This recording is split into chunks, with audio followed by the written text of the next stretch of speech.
વડોદરા શહેરના વાડી વિસ્તારમાં આવેલી શિક્ષણ સમિતિની કવિ પ્રેમાનંદ શાળામાં ધોરણ 10ની બોર્ડની પરીક્ષામાં ઉત્તીર્ણ થયેલા વિદ્યાર્થીઓનો સ્નેહમિલન કાર્યક્રમ યોજાયો હતો। વડોદરા શહેરના વાડી વિસ્તારમાં આવેલી નગર પ્રાથમિક શિક્ષણ સમિતિ સંચાલિત કવિ પ્રેમાનંદ શાળામાં આજે ધોરણ 10ની બોર્ડની પરીક્ષામાં ઉત્તીર્ણ થયેલા વિદ્યાર્થીઓ માટે સ્નેહમિલન કાર્યક્રમનું આયોજન શાળાના વાલી સભ્યો, શિક્ષણ સમિતિના સભ્ય જિગ્નેશ પરીખ કાલીના માધ્યમથી કરવામાં આવ્યું હતું। આ શાળાના વિદ્યાર્થીઓનું ધોરણ 10નું રિઝલ્ટ ખૂબ જ સુંદર આવ્યું છે, ત્યારે આ વિદ્યાર્થીઓને આજે સ્નેહમિલન કાર્યક્રમમાં જિગ્નેશ પરીખ અને તેમની ટીમના માધ્યમથી શૈક્ષણિક કીટ, જેમાં ચોપડા, બેગ, વોટર બોટલ, પેન વગેરે ભેટ સ્વરૂપે આપવામાં આવી હતી। આ સાથે જ શાળાના ઉત્તીર્ણ થયેલા વિદ્યાર્થીઓ સાથે શિક્ષણ સમિતિના સભ્ય જિગ્નેશ પરીખ અને શાળાના સ્ટાફે સૌએ સાથે મળી ભોજન લીધું હતું। આ તબક્કે જિગ્નેશ પરીખે પ્રતિક્રિયા આપતા જણાવ્યું હતું કે વિદ્યાર્થીઓની આગળ શૈક્ષણિક ક્ષેત્રે પ્રગતિ થાય તેવી શુભેચ્છા સાથે આ સ્નેહ મિલનનું આયોજન કરવામાં આવ્યું છે। જે વિદ્યાર્થીઓ ઉત્તીર્ણ નથી થઈ શક્યા તેમની પાછળ અમારી મહેનત ચાલુ છે અને પૂરક પરીક્ષામાં તેઓ પાસ થાય અને શાળાનું 100% રિઝલ્ટ આવે તે દિશામાં અમે પ્રયત્ન કરી રહ્યા છે, તેમ તેમણે ઉમેર્યું હતું। આ કાર્યક્રમમાં સ્થાનિક વોર્ડના વોર્ડ પ્રમુખ સંગઠનની ટીમ, જિગ્નેશ પરીખ કાલીના શુભેચ્છકો ઉપસ્થિત રહ્યા હતા।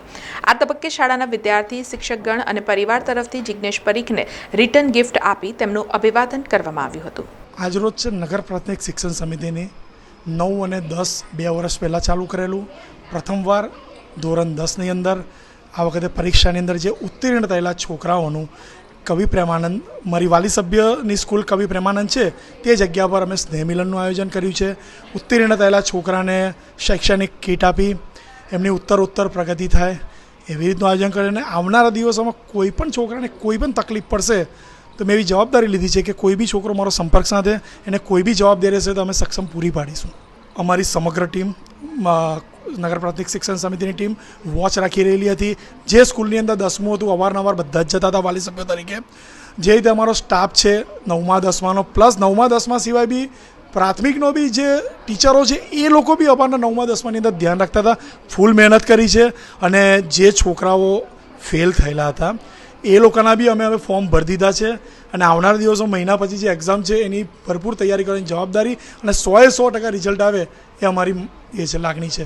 છોકરાઓ જોડે વાત કરીને નક્કી કર્યું છે। ધોરણ 10ની માર્કશીટનું વિતરણ કરવામાં આવ્યું હતું અને સાથે સાથે અમારા વાલી સભ્યશ્રી અને હર હંમેશ માધ્યમિક શરૂ થયું ત્યારથી અમારા પીઠબળ તરીકે ઊભા રહેલા એવા જિગ્નેશભાઈ તરફથી વિદ્યાર્થીઓને જે પ્રોમિસ આપવામાં આવી હતી કે ખૂબ સરસ પ્રદર્શન કરશો તો તમને અભિવાદન કરવામાં આવશે, તમને ઇનામ આપી પ્રોત્સાહિત કરવામાં આવશે, તો એ બાબતે આજે એમને ઇનામ વિતરણ કર્યું છે। એમને બેગ આપી છે, નોટબુક્સ આપી છે, વોટર બેગ, પેન કે જે આગળ શિક્ષણ માટે એમને કામ લાગે અને પ્રોત્સાહન મળે ત્યારથી। તથા આપણી ભારતીય પરંપરા મુજબ જ્યારે પણ કંઈ ખુશીનો માહોલ હોય તો ભોજન તો હોય જ, એટલે આજે ભોજનની પણ વ્યવસ્થા રાખી છે આ બાળકો માટે। અને એક આજે કહીએ ને કે અમારો એક પારિવારિક ખુશીનો પ્રસંગ છે અને જે અમે અહીંયા મનાવવા માટે આજે ભેગા થયા છીએ। આજે અમારે માર્કશીટ આપવામાં આવી છે શાળાથી, જે અમારા વાલી સભ્ય જિગ્નેશભાઈ સર તરફથી આપવામાં આવી છે। તો હવે તો અમે અમારી આગળ બીજા સ્કૂલમાં જઈશું, પણ આ કવિ પ્રેમાનંદની જે યાદગીરી હતી એ અમે હંમેશા માટે લાઈફમાં સાચવીને રાખીશું। અને અમને આ સ્કૂલમાં બહુ એક્સપિરિયન્સ મળ્યો છે બધા ટીચર્સો જોડે અને ખૂબ સારું લાગ્યું છે।